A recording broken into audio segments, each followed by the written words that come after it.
আসসালামু আলাইকুম রহমতুল্লাহি ওয়া বারাকাতুহু। যদি কারো সময় হয় তাহলে একটি হাদিস শুনে যাবেন। একদা হযরত ঈসা আলাইহিস সালাতু ওয়াস সালাম একটি কবরস্থানের পাশ দিয়ে যাচ্ছিলেন। তিনি আল্লাহর হুকুমে কবরের এক মৃত ব্যক্তিকে জীবিত করলেন। লোকটি কবরের মাটি ঝেড়ে উঠে দাঁড়ালো। উল্লেখিত আমরা সবাই জানি হযরত ঈসা আলাইহিস সালাতু ওয়াস সালাম অন্যতম প্রধান মুজিজা ছিল, অলৌকিক ক্ষমতা ছিল। তিনি মহান আল্লাহর হুকুমে মৃত ব্যক্তিকে জীবিত করতে পারতেন। হযরত ঈসা আলাইহিস সালাতু ওয়াস সালাম তাকে জিজ্ঞাসা করলেন, দুনিয়াতে তোমার কাজ কি ছিল? লোকটি উত্তর দিল, হে আল্লাহর নবী, আমি একজন কুলি ছিলাম। মানুষের বোঝা মাথায় বহন করতাম এবং তা দিয়েই জীবিকা নির্বাহ করতাম। আমার জীবনটি খুব সাধারণ ছিল। হযরত ঈসা আলাইহিস সালাতু ওয়াস সালাম আল্লাহর নবী জিজ্ঞাসা করলেন, তবে তোমার কবরের অবস্থা কি? তোমার হিসাব নিকাশ কেমন চলছে? লোকটি অঝোর কাঁদতে শুরু করলেন। লোকটি কাঁদতে কাঁদতে আল্লাহর হাবিব ঈসা আলাইহিস সালাতু ওয়াস সালামকে একবার আমি এক ব্যক্তির এক বোঝা লাকড়ি, জ্বালানি কাঠ মাথায় করে তার বাড়িতে পৌঁছে দিচ্ছিলাম। পথিমধ্যে আমার দাঁতের ফাঁকে কিছু একটা আটকে গিয়েছিল। আমি মালিকের অজান্তেই সেই লাকড়িটির বোঝা থেকে একটি ছোট্ট কাঠি হিলাল হিসাবে ব্যবহারের জন্য ভেঙে নিলাম এবং তা দিয়ে দাঁত খিলাল করলাম।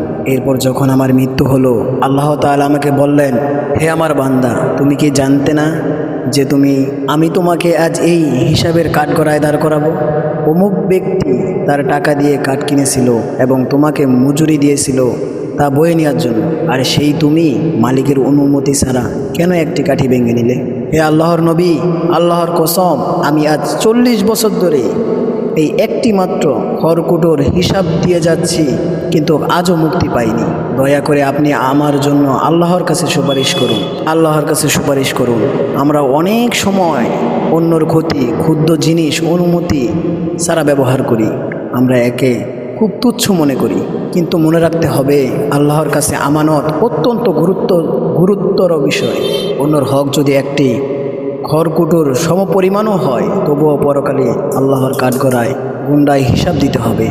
অতএব আমরা যদি বলে যাই যে আমাদের হিসাব হবে না, আমাদের জন্ম কোথায়, মৃত্যু কোথায় থেকে হবে, কোথায় আমাদের একদিন শেষ হয়ে যাবে জীবন, এই দুনিয়ার মোহে যদি পড়ে আল্লাহকে বলে যাই, হিসাব দেওয়ার কথা বলে যাই, তো পরপারে আমাদের কোনো সান নয়।